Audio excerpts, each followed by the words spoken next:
The Three Musketeers by Alexandre Dumas. Chapter 1. The Three Presents of D'Artagnan the Elder.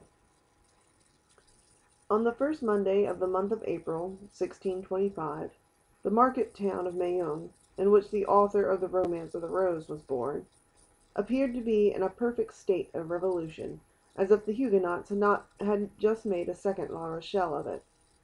Many citizens, seeing the women flying towards High Street, leaving their children crying at the open doors, hastened to don the cuirass, and supporting their somewhat uncertain courage with a musket or a partisan, directed their steps towards the hostelry of the Jolly Miller, before which was gathered, increasing every moment, a compact group, vociferous and full of curiosity. In those times panics were common, and few days passed without some city or other registering in its archives an event of this kind. There were nobles who made war against each other. There was the king who made war against the cardinal. There was Spain which made war against the king. And then, in addition to these concealed or public, secret or open wars, there were robbers, mendicants, Huguenots, wolves, and scoundrels, who made war upon everybody. The citizens always took up arms readily against thieves, wolves, or scoundrels, often against nobles or Huguenots, sometimes against the king, but never against the cardinal or Spain. It resulted, then, from this habit, that on the said first Monday of April, 1625, the citizens, on hearing the clamor, and seeing neither the red and yellow standard, nor the livery of the Duc de Richelieu, rushed toward the hostel of the Jolly Miller. When arrived there, the cause of the hubbub was apparent to all. A young man, we can sketch his portrait at a dash. Imagine yourself a Don Quixote of 18, a Don Quixote without his corselet, without his coat of mail, without his cuirasses, a Don Quixote clothed in a woolen doublet, the blue color of which had faded into an aimless shade between the lees of wine and a heavenly azure. Face long and brown, high cheekbones, a sign of sagacity, the maxillary muscles enormously developed, an infallible sign by which a Gascon may always be detected, even without his cap. And our young man wore a cap, set off with a sort of feather. The eye, open and intelligent, the nose hooked but finely chiseled, too big for a youth, too small for a grown man. An experienced eye might have taken him for a farmer's son upon a journey, had it not been for the long sword which, dangling from a leather baldric, hit against the calves of its owner as he walked, and against the rough side of his steed when he was on horseback. For our young man had a steed which was observed of all observers. It was a Béarn pony, from 12 to 14 years old, yellow in its hide, without a hair in its tail, but not without windgalls on its leg, which, though going with his head lower than his knees, rendering a martingale quite unnecessary, contrived nevertheless to perform his 8 leagues a day. Unfortunately, the qualities of this horse were so well concealed by his strange-colored hide and his unaccountable gait, that at a time when everybody was a connoisseur of horseflesh, the appearance of the aforesaid pony of Meung, which place he had entered about a quarter of an hour before by the gate of Beaugency, produced an unfavorable feeling which extended to his rider. And this feeling had been more painfully received by the young D'Artagnan, for so was the Don Quixote of this second Rosinette named, from his not being able to conceal from himself the ridiculous appearance which his steed gave him, good a horseman as he was. He had sighed deeply, therefore, when accepting the gift of that pony from Monsieur d'Artagnan the elder. He was not ignorant that such a beast was worth at least 20 livres, and the word which had accompanied the present were above all price. "My son," said the old Gascon gentleman, in that pure Béarn patois of which Henry the Fourth could never rid himself, "this horse was born in the house of your father, about 13 years ago, and has remained in it ever since, which ought to make you love it. Never sell it, allow it to die tranquilly and honorably of old age, and if you make a campaign with it, take as much care of it as you would an old servant. At court, provided you ever have the honor to go there," continued D'Artagnan the elder, "an honor to which, remember, your ancient nobility gives you the right. Sustain worthily your name of gentleman, which has been worthily borne by your ancestors for 500 years, both for your sake and the sake of those who belong to you. By the latter I mean your relatives and friends. Endure nothing from anyone except Monsieur the Cardinal and the King. It is by his courage, please observe, by his courage alone, that a gentleman can make his way nowadays. Never hesitate for a second, perhaps allows the bait to escape, which during that exact second fortune held out to him. You are young. You ought to be brave for 2 reasons. The first is that you are a Gascon, and the second is that you are my son. Never fear quarrels, but seek adventures. I have taught you how to handle a sword, and you have thews of iron and a wrist of steel. Fight on all occasions. Fight the more for duels being forbidden, since consequently there is twice as much courage in fighting. I have nothing to give you, my son, but 15 crowns, my horse, and the counsels you've just heard. Your mother will add to them a recipe for a certain balsam, which she has had from a Bohemian, and which has the miraculous virtue of curing all wounds that do not reach the heart. Take advantage of all, and live happily and long. I have but one word to add, and that is to propose an example to you. Not mine, for I myself have never appeared at court, and have only taken part in religious wars as a volunteer. I speak of Monsieur de Treville, who was formerly my neighbor, and who had the honor to be, as a child, the playfellow of our King Louis VIII, whom God preserve. Sometimes their play degenerated into battles, and in these battles the king was not always the stronger. The blows which he received increased greatly his esteem and friendship for Monsieur de Treville. Afterwards Monsieur de Treville fought with others, and in his first journey to Paris 5 times. From the death of the late king till the young one came of age, without reckoning wars and sieges, 7 times, and from that date up to the present date 100 times perhaps.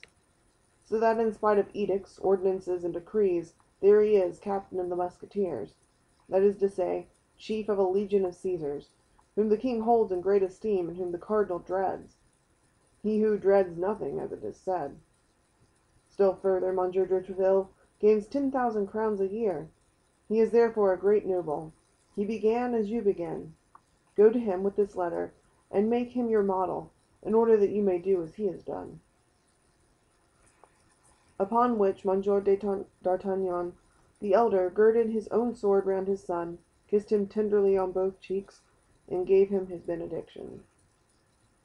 On leaving the paternal chamber, the young man found his mother, who was waiting for him, with the famous recipe, of which the counsels we have just repeated would necessitate frequent employment. The adieux were on this side longer and more tender than they had been on the other. Not that Monsieur d'Artagnan did not love his son, who was his only offspring, but Monsieur d'Artagnan was a man, and he would have considered it unworthy of a man to give way to his feelings, whereas Mademoiselle d'Artagnan was a woman, and still more a mother. She wept abundantly, and let us speak it to the praise of Monsieur d'Artagnan the younger, notwithstanding the efforts he made to remain firm, as a future musketeer ought. Nature prevailed, and he shed many tears, of which he succeeded with great difficulty in concealing the half. The same day the young man set forward on his journey, furnished with the 3 paternal gifts, which consisted, as we have said, of 15 crowns, the horse, and the letter of Monsieur de Treville, the counsels being thrown into the bargain. With such a vade mecum, D'Artagnan was morally and physically an exact copy of the hero of Cervantes, to whom we so happily compared him, when our duty of a historian placed on us the necessity of sketching his portrait.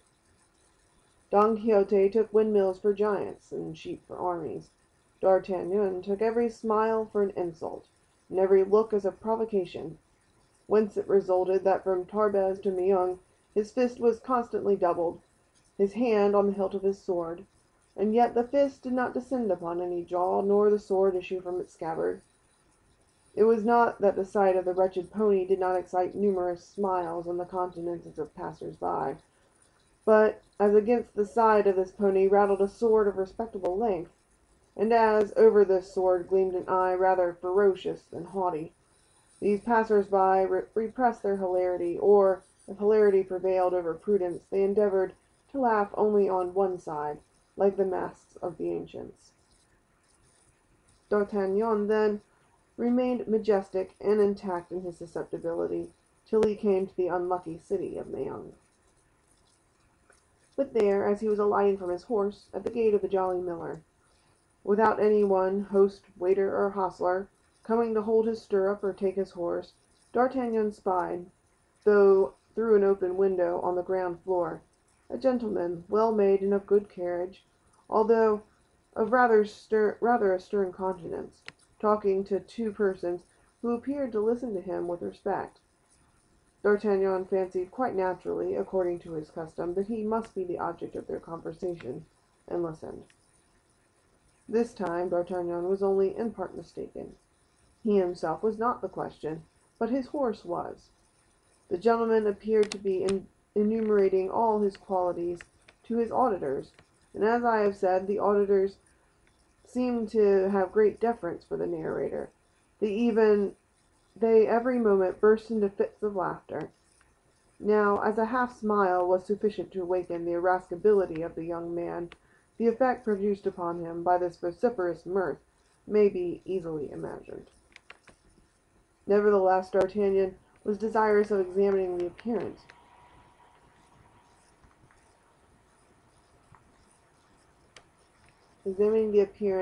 this impertinent personage who ridiculed him. He fixed his haughty eye upon the stranger, and perceived a man of from 40 to 45 years of age, with black and piercing eyes, pale complexion, a strongly marked nose, and a black and well-shaped mustache.